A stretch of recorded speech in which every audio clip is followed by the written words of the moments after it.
Сәлем достар, бүгін біздер гексанның изомерлерін жазып үйренетін боламыз. Егер каналыма жазылмаған болсаңыз, жазылып алыңыз және де осы видеоны соңына дейін көріңіз. Ең бірінші қарапайым формуласын жазайық. Гексанның ол дегеніміз яғни С6H14. Яғни бұл бізде яғни 6-шы өкілі екен. Алканның 6-шы өкілі, яғни С6H14. Осы бізде осы өкілінің біз изомерлерін жазып шығатын боламыз. Изомерлері дегеніміз яғни құрамы бірдей болады, яғни формулалары бірдей болады, алайда құрылыстары әртүрлі болатын заттарды айтады екенбіз.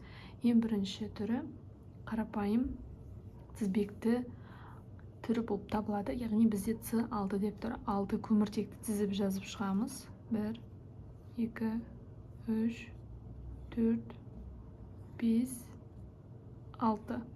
Егер байқасаңыздар, мына жерде көміртектен кейін мен кішкене орын қалдырып, мына сызықшаларды жазып шықтым.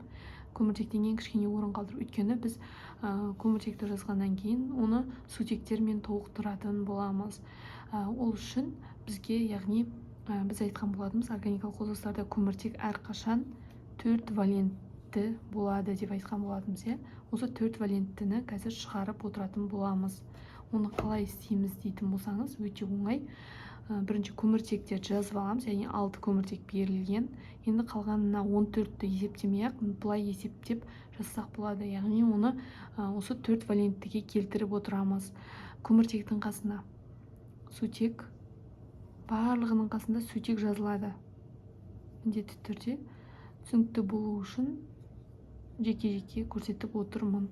Бұл жерде, яғни бірінші ең басындағы көміртектегі сутектің санын жазу үшін 4 валентіге келтіреміз. Яғни мына жерде бір сызық тұр, яғни 4-тен 1-ді азайтсақ 3, яғни 3, мынамен 4, яғни дұрыс болып тұр. Мына жерде көміртектің қасында бір сутегі, яғни екі шетінде 2 сызықша тұр. Яғни 4 болу үшін 2 болу керек. 2, 3, 4. Мына жерде де 2 болу керек, 2 сызықшамен 4 болады, яғни 2, 3, 4. Мына жерде де 2 сутегі болады. 2, мына жердегімен 3, 4. Сонда 4 валенті болып тұр көміртек. Барлығында 4 валенті болу керек екен. Мына жерде де 2 болады. Мына 2 шетіндегі сызықшамен 4 валенті болады екен көміртек.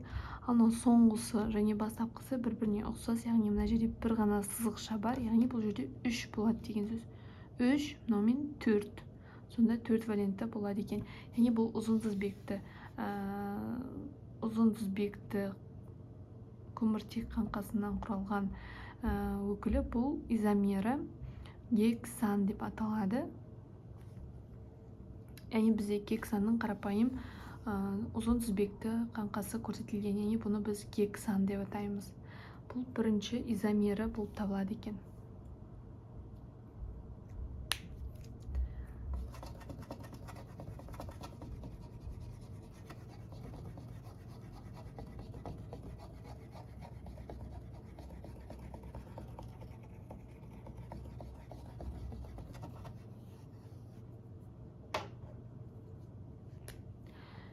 Келесі екінші изомерін жазайық.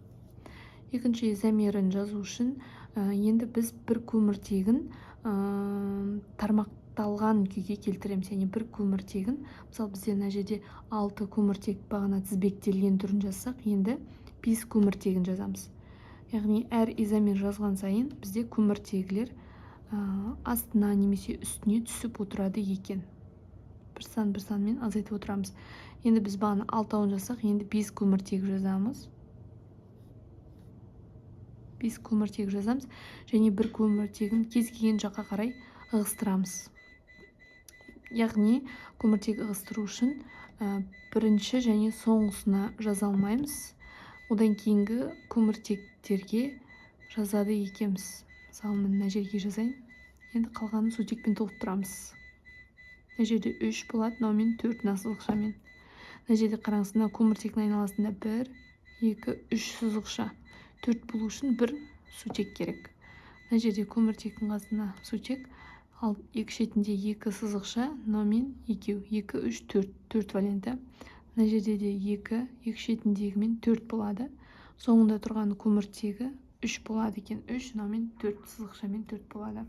Және де мына астындағы көміртек үшін бұл бір сызықшамен байланысып тұр. Сол кезде CH 3 болады екен. Яғни CH 3, мынамен 4 болады екен. Енді мұның атын атау үшін міндетті түрде белгілеп шығамыз. Яғни бұл жерде мынандай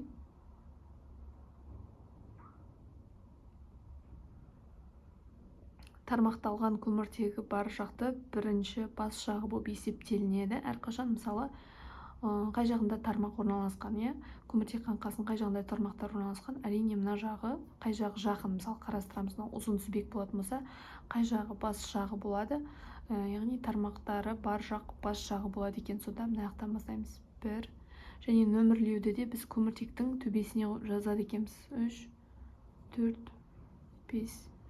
Бұл жерде яғни 2, тармақ қай жерде орналасқан, сол жерде атау басталады. 2 метил, яғни бізде мынау бір көміртек жетіспеген радикалды біз метил деп атаймыз. Сол кезде 2 метил.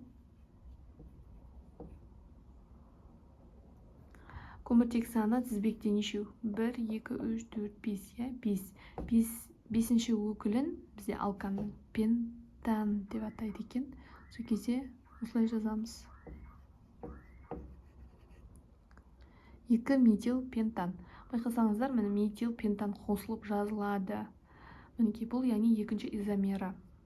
Гексан үшін екінші изомері 2 метил пентан деп аталады екен. Яғни міне құрылысы мынандай. Қарсаңыз құрылысы басқаша, көміртек қаңқаларына байланысты, тармақталған түрі болып жатыр. Бірінші өкілі бізде изомері, бірінші изомері ол тізбектелген етін, яғни бір ұзын тізбек бойынша. Ал мына жерде уже басқашалау, яғни тармақ пайда болды. Құрылысы әртүрлі, соған байланысты аты да әртүрлі, яғни қасиеттері де әртүрлі болып табылады.